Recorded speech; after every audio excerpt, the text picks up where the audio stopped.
You're listening to Too Much on Her Plate, the podcast for smart, busy women who are tired of running on the hamster wheel and are ready to create freedom from overeating and emotional eating. I'm your host, clinical psychologist, author, and a smart, busy woman too, Dr. Melissa McCreary.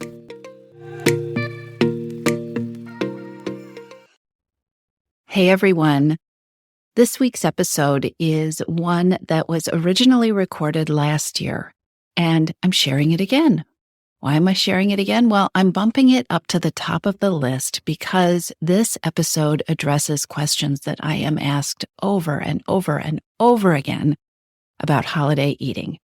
Questions like how to not overeat during the holidays, how to avoid feeling deprived during the holidays, how to not wake up on January 1st feeling like you've undone a whole bunch of effort that you made earlier in the year, or questions like, how do you address your holidays and feel great and eat the way you want to? And what even is that? What even is eating the way you want to during the holidays? What does that look like? So grab yourself a warm mug of your favorite cozy beverage and settle in, and let's talk about how to avoid holiday overeating without feeling deprived.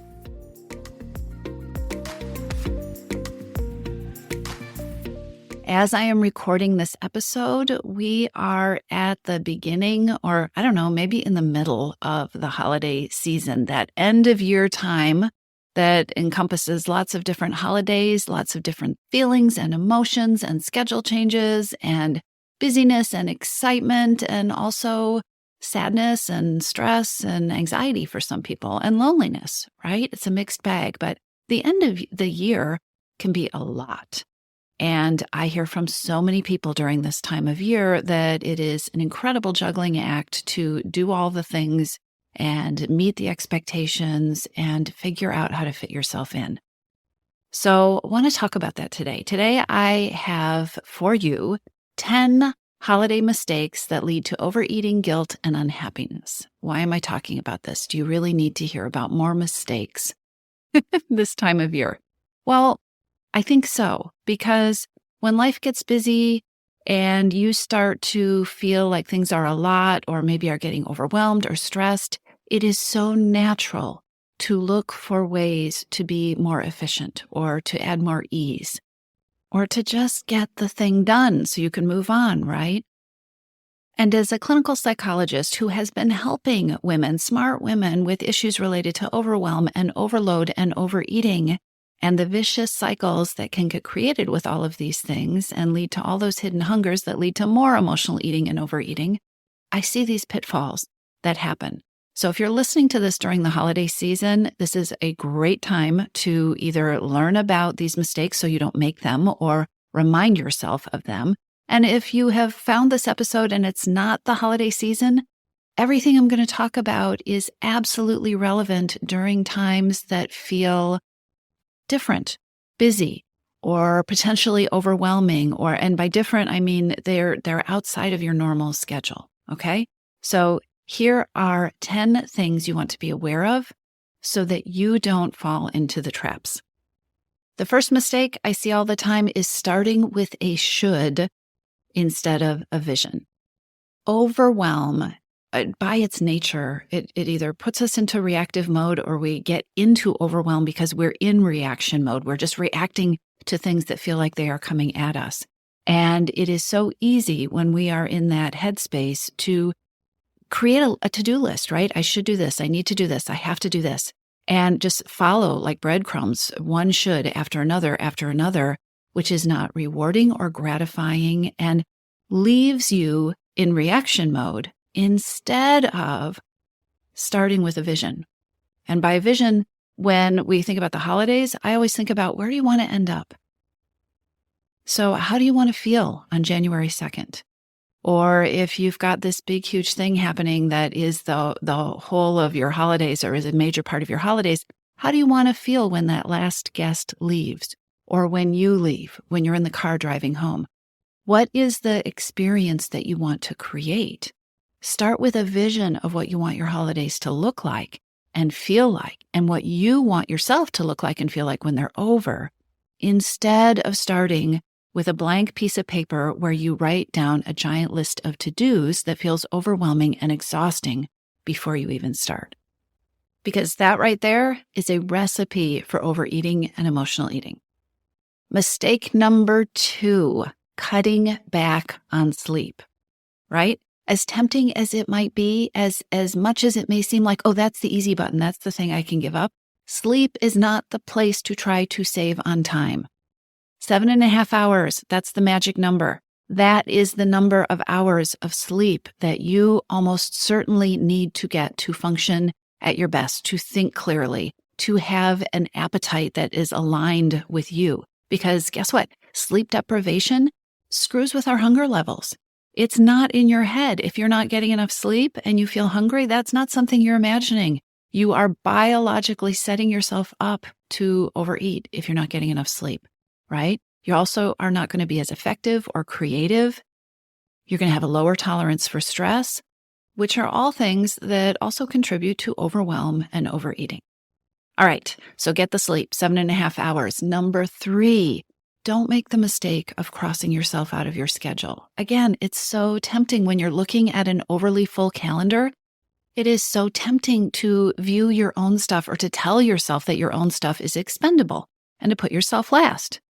But when you think about it, that stuff that you cross off is almost always the stuff that keeps you functioning, right? It's the sleep, it's the movement, it's the healthy meals, it's the stress-relieving activities. These things are the first things that get crossed off your schedule, and they are the things that allow you to show up for all the hard things. So you know better. Instead of eliminating the good stuff, instead of just saying, that will come later, give yourself permission to cut back if you have to. Send your perfectionist on vacation, right? It doesn't have to be all or nothing. So this may be the season for shorter workouts or simpler meals. Ask yourself, how can it be easier? Quick check-ins with friends instead of your usual social dates, right? Because you've got other stuff on your calendar. It so often comes down to aiming less for perfection and more for a semblance of consistency. Crossing yourself off your schedule will always come back to haunt you. All right, I've lost count of the mistakes here. I think this is number 4, and that has to do with overdoing the multitasking, right? It seems like this is the season to be efficient, to do a million things at once, and you're probably telling yourself that you're quite good at it. But we know from research that multitasking really doesn't exist. Multitasking is actually your brain switching back and forth repeatedly between tasks. And because of that, instead of being more efficient, it's actually, when you look at the research, it's a time waster. You don't show up for those tasks as well, and you don't show up as completely. And you tend to feel more exhausted and overwhelmed after a day of multitasking than you do if you give yourself permission to give things focused attention, right? So is it okay to clean the sink when you are on hold with customer service? Of course it is. But be deliberate about your multitasking and consider, just experiment. Consider experimenting with giving yourself permission to be present with one task for a short period of time. So ask yourself, what am I going to focus on for the next 20 minutes? What is my priority for this morning? Give yourself permission to experiment with that and see how it feels. You may notice a huge difference in both your productivity and your overwhelm. And when those things feel more in your control, when you feel empowered in those areas, that also can reverberate into your relationship with food and whether you are wandering into the kitchen or finding yourself doing more emotional eating because you're stressed out and you're multitasking and you're either overwhelmed or you're not really paying attention. So while we are talking about multitasking, let's weave in there the mistake of eating while you're doing something else, right? That might be eating in your car, eating on the go, eating at your desk, trying to get more done, not giving yourself permission to stop. You should know that women who eat while they are doing something else also tend to eat more and feel less satisfied with what they have eaten. I can tell you from so many conversations with clients, so many conversations with women in your missing piece about especially like about things like holiday eating or special eating, when we really get right down to it and talk about, how present are you with this eating that turns into overeating? So much of the time, eating, even the special foods, the foods that you are telling yourself you look forward to, so much of the eating that turns into overeating is eating that is being done while you're multitasking, while you're not really mindful or present. And for me, the real sad thing is that when we have these conversations, one of the things I always ask is, okay, that wonderful food, that gingerbread or that holiday baking that you did, how much of it did you fully taste? How much of it did you fully enjoy? And if you are eating when you are multitasking, if you are kind of zoned out doing something else, the answer is usually not very much. So here is a way of multitasking that is actually helpful. You can work at making the shift of viewing mealtime as an opportunity to get grounded and be present with yourself. Mealtime can be an opportunity to check in with yourself. That is a kind of multitasking that will really pay off. Mealtime can also be a place where you commit to practicing savoring your food. You have to be present to savor your food, to taste your food, to allow yourself to enjoy the special things. And when you do those things, you can pay attention to how you're feeling, whether you're hungry, whether you're full. So how you're feeling in your body, also how you're feeling emotionally. Are you tense? Are you relaxed? Are you anxious? Are you bored? Practice being present with your eating. Practice asking yourself whether what you need is food or whether it is something else. It only takes a few moments. It's a practice. You may not be good at it at first, but it can make all the difference in the rest of your day and in your eating and in how you feel during and at the end of the holiday season. So take a look at eating on the go, take a look at multitasking when you're eating, and challenge yourself to develop some new practices over the next couple of weeks or to practice some things that have worked for you in the past. Okay, so mistake number 6, the one you want to avoid, is the one I think of as skipping the pregame planning. I talked about how when we get overwhelmed, we get in reaction mode, and so many women go through the holidays or much of the holidays in reaction mode because when life's crazy, when life feels chaotic, it is so tempting to just jump in and just start moving, just do something, get going, right? Attack the to-do list. The problem is we all know how easy it is to spend a day or a week or a month working hard and still not feel really like you've accomplished much, right? It's kind of like when you get lost in your inbox and you spend all day doing it and you didn't get to any of your important tasks. Investing 10 minutes on the front end of your day, using some time to get clear on your priorities, to get clear on what you need for yourself that day, to get clear on what your calendar looks like and what is realistic, to adjust your thoughts. 10 minutes to think about what is the attitude I'm bringing to the day? What are the thoughts? What do I want to focus on today? Just a few moments to be mindful of any potential hurdles or challenges. Taking that time on the front end. And I will tell you, sometimes even just noticing those things, you don't always have to have a plan that feels airtight for dealing with them, but sometimes just naming, oh, this is going to be a challenge, or it's going to be hard to fit lunch in. I need to be really deliberate about that. Sometimes just saying those things out loud to yourself can be worth their weight in gold. And taking that time on the front end, putting yourself in the driver's seat instead of being reactive will save you so much stress and also so much time in the long run, and probably a lot of overeating and emotional eating and getting too hungry and then ending up binging or eating stuff that you don't want to eat. So don't skip the pregame planning. The 7th mistake that I want to talk about goes hand in hand with that. And I see this one all the time. I work with so many women who are high achievers, who expect big things, who get big results. And the flip side of doing big things all the time is underestimating the power of the smaller things. So during this busy time, do not make the mistake of underestimating the power of 10 minutes. It may sound hard to believe, but what I see is that for so many women, the holidays go sideways or personal goals slide off people's radar, not because it is the holiday season, but because people tell themselves things like, I don't have time for that, or I don't have time to do a real workout, or I just need to do that when there's more time to devote to that.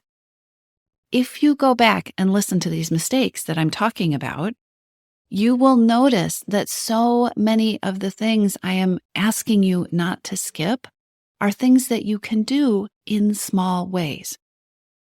If you find yourself constantly thinking, I don't have time, ask yourself whether you can think smaller. Do not get stuck in the high achiever head trap of all or nothing perfectionist thinking, because it is a trap, and it is a trap that leads to overeating.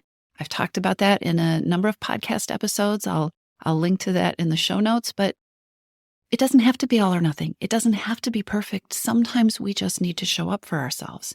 Just because you don't have time for an hour-long cardio workout does not mean that you can't go for a 10-minute walk and that you won't benefit from that. 5 minutes of journaling, 1 minute of journaling might really help untangle your brain. 1 minute of strategic planning in the morning or looking at your calendar can make a huge difference when you don't have 10 minutes. A 10-minute email might get you the help or the answers you need to save hours. Taking 10 minutes to transition after work, that's a huge one. And taking that 10 minutes just might save you that trip where you wander into the kitchen and you eat way too many holiday cookies and then you don't feel like eating dinner. When you're stressed and overwhelmed, don't be afraid to give yourself permission to give yourself a little breathing space. Most of the time, almost all of the time, taking that 10 minutes will put you into a place, whether it's a physical place or a mindset place or a decision-making place, where what you do after that 10 minutes is more focused and more effective and feels a lot better. You almost always have time for 10 minutes. You can almost always take 10 minutes without the sky falling in. Really. Okay. Mistake number 8 that happens so much of the time when you combine something like the holidays or an overwhelming time with being in reaction mode and a little dose of perfectionism. And what I'm describing are so many human beings. And mistake number 8 is going it alone, which often starts with the thought, it's just quicker if I do it myself. This is a phrase that leads to so much unnecessary stress. It might seem like that in the moment. It almost always, I will tell you, if you're in reaction mode, reacting to a bunch of things coming at you and feeling like, I have to keep juggling because there's just another ball that's going to get thrown at me in a minute. When you are in that mode, it is almost always going to seem easier in the moment to just do it yourself.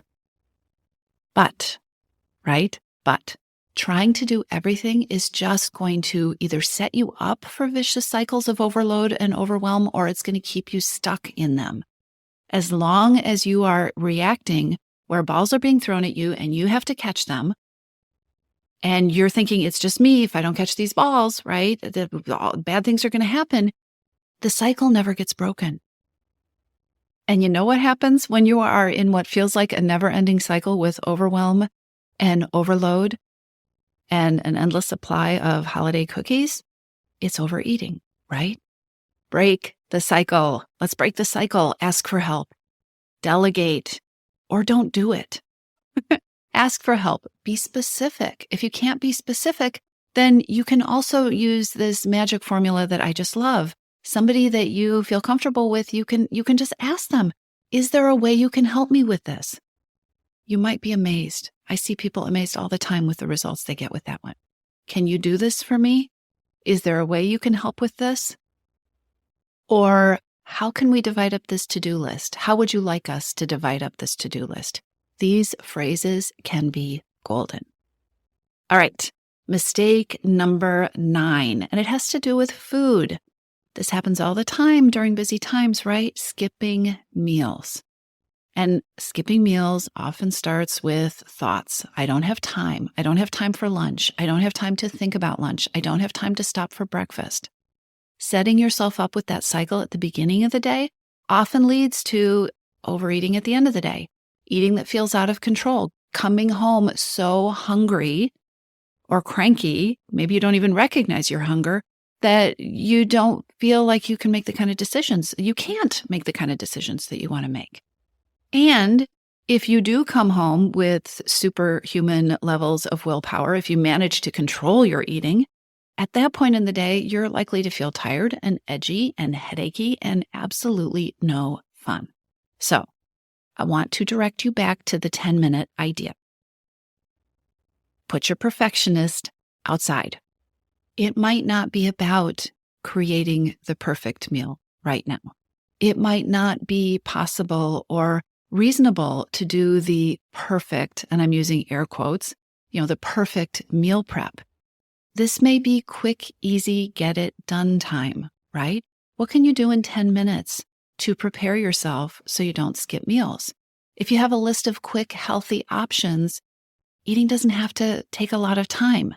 Maybe this is the season of grab and go lunches, right?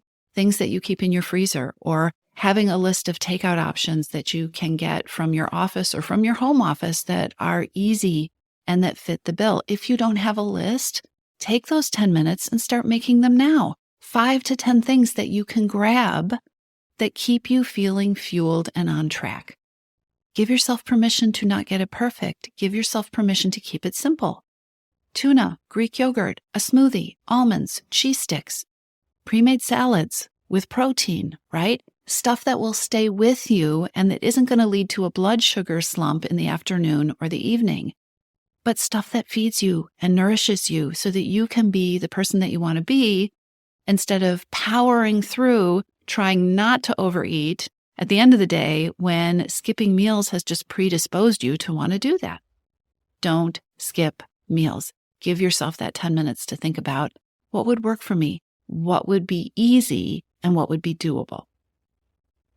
Okay, mistake number 10 is a good one.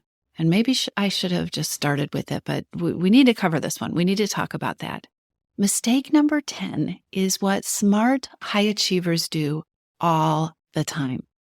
When they start to feel overwhelmed, I'm one of us, right? When we start to feel overwhelmed, or when we start to feel like we are off track and we need to get back on track, right? We need to do things differently.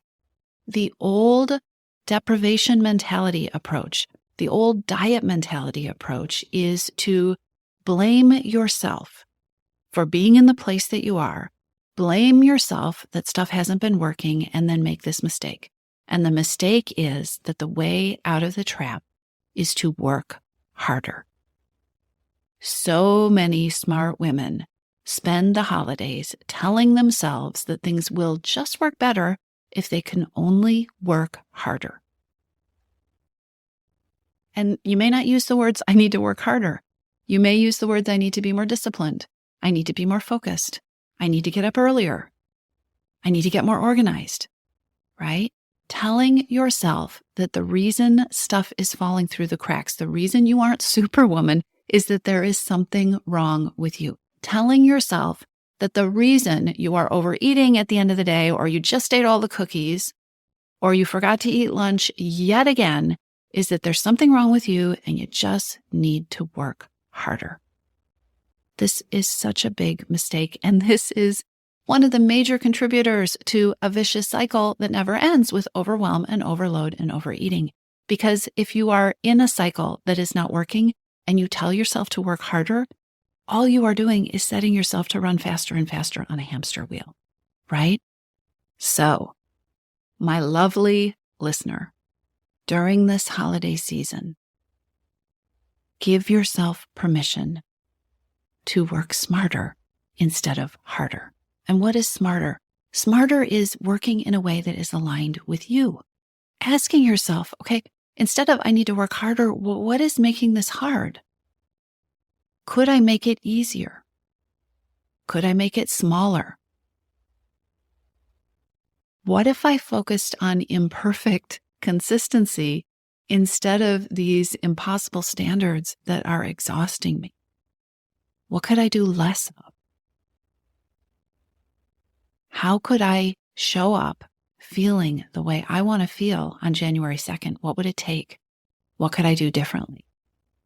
If you take the pressure off, if you stop telling yourself that the answer to exiting a vicious cycle with overeating and overwhelm and overload is running faster and working harder, if you do this one thing, if you stop telling yourself that working harder is the answer and you start being curious about what working smarter looks like, so much will change. That is the way off the hamster wheel. All right? I said I had a bonus mistake for you, a mistake that I don't want you to make this holiday season so that you really can be moving forward, creating freedom from overeating and overwhelm and overload so that you can really enjoy the holiday season. And that is, please do not make the all so common mistake of telling yourself that you and your plans and your goals and the things that are important to you need to wait until January. Your relationship with food, it's for life. Your relationship with food includes the holidays. Your relationship with food includes you being human. It includes food and treats and challenging situations. Give yourself a break and be real. This is your relationship with food. It doesn't get to or need to or have to wait until January. You can work at having the relationship you want to have now. And I would bet that part of that is moving toward your goals, but also not feeling deprived and like you're kind of the odd man out, right? Or the odd woman or the odd human being out. When you think about it, telling yourself that you and your plans need to wait until January, again, every year, it is just another continuation of a vicious cycle that is probably not working for you. So stop it. Don't tell yourself you need to wait. You don't need to wait. You can fit yourself in imperfectly, consistently, in small, doable ways. And if you want help designing a relationship with food that truly honors who you are and truly honors and reflects what your life looks like, then come join us in your missing piece. We're here all December and into January doing the things, creating better relationships with food and relationships with food that are not based on deprivation thinking and working harder and going it alone and skipping meals and waiting till January. So there you have it. I just gave you 11 holiday mistakes that lead to overeating and guilt and unhappiness and the things that you can do to get off that hamster wheel. I'll talk to you soon. If you're ready to lose your overeating and emotional eating habits and you are ready to step into a relationship with food that fits you, one that doesn't rely on willpower and deprivation, then now is the time to join your missing piece. Enrollment is open and this is the perfect time to join me. Go to toomuchonherplate.com/freedom or just click on the link in the show notes. Your Missing Piece is the program where I show you step-by-step how to create freedom from overeating with a unique combination of psychologist-designed, personalized work with me, coaching, and smart strategy. You'll learn how to reclaim your power, ditch the diets, and create results that are built to last. Check it all out at toomuchonherplate.com/freedom, and I'll see you inside.